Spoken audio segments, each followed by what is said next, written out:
அனைவருக்கும் வணக்கம். வாய்ப்பளித்த மாண்புமிகு முதலமைச்சருக்கும் தமிழ்நாடு அரசுக்கும் எனது நெஞ்சார்ந்த நன்றிகள். நான் இந்த மேடையில் இன்னைக்கு நிற்கிறேன்னா அதுக்கு காரணம் எனது பெற்றோர் தான். எனக்கு ஒரு மகிழ்ச்சியான குழந்தை பருவத்தையும் ஆண் பெண் பேதமின்றி இணையான வாய்ப்புகளையும் தன்னம்பிக்கையும் கொடுத்தது எனது பெற்றோர் தான். இந்த தடைகளை தகர்த்தெறிய தன்னம்பிக்கை ரொம்ப ரொம்ப அவசியம். என்னுடைய பள்ளி கல்லூரி படிப்பு அனைத்துமே அரசு பள்ளியிலும் அரசு கல்லூரியிலும் தான். பட் வந்து அரசு பள்ளிகளையும் அரசு கல்லூரியிலேயும் ஒரு முக்கியமான ஒரு எங்கும் கிடைக்காத ஒன்று கிடைத்தது என்றால் அது கல்வி சுதந்திரம், கற்றல் சுதந்திரம். ஸோ அதை வந்து நம்ம எப்படி கையாளுறோங்கிறது நம்ம கையில் இருக்கு. செவ்வனை கையாண்டால் வெற்றி வாய்ப்புகள் ஏராளம். அதுவும் இல்லாமல் நம்ம எந்த துறைக்கு போனாலும் அந்த துறையில் நம்மளோட திறமைகளை வளர்த்துக்கிட்டு அந்த துறையின் ஒரு ஆளுமையாக திகழ்ந்தோமெனில் நம்மளோட தடைகள் தானாகவே அகலும்.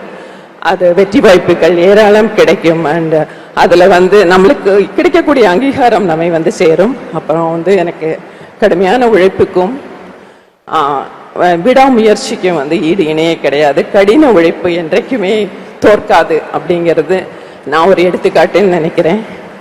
அதுக்கப்புறம் எனக்கு பெருமகிழ் தந்த ஒரு சின்ன தருணத்தை இங்கே நினைவு கூற விழுகிறேன். அதில் வந்து எனக்கு ஒரு மகிழ்ச்சியான பள்ளி பருவத்தை கொடுத்த என்னோட அரசு உயர்நிலை பள்ளிக்கு வந்து ஏதாவது செய்யணும்னு எனக்கு ரொம்ப ஆசையாக இருந்தது. அந்த கனவை வந்து நனவாக்கினது வந்து மாண்புமிகு முதலமைச்சரும் தமிழ்நாடு அரசின் நமக்கு நாமே திட்டம்.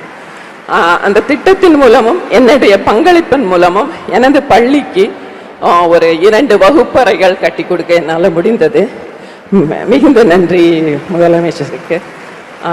ஸோ என்னை வழி நடத்தியதும் எல்லாரையும் எனக்கு ரொம்ப பிடித்தமான 4 வரிகள் முண்டாசு கவிஞரின் நிமிர்ந்த நன்னடையும் நேர்கொண்ட பார்வையும் நிலத்தில் யாருக்கும் அஞ்சாத நெறிகளும் திமிர்த்த ஞான செருக்கும் அது உங்களையும் வழி நடத்தும் என நம்புகிறேன். உங்கள் அனைவரது கனவும் மெய்ப்பட எனது வாழ்த்துக்கள். மீண்டும் நன்றி.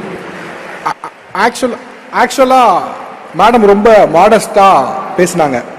அவங்க இன்னைக்கு இருக்கக்கூடிய பொசிஷன் வந்து ரொம்ப பெரிய உயரம்.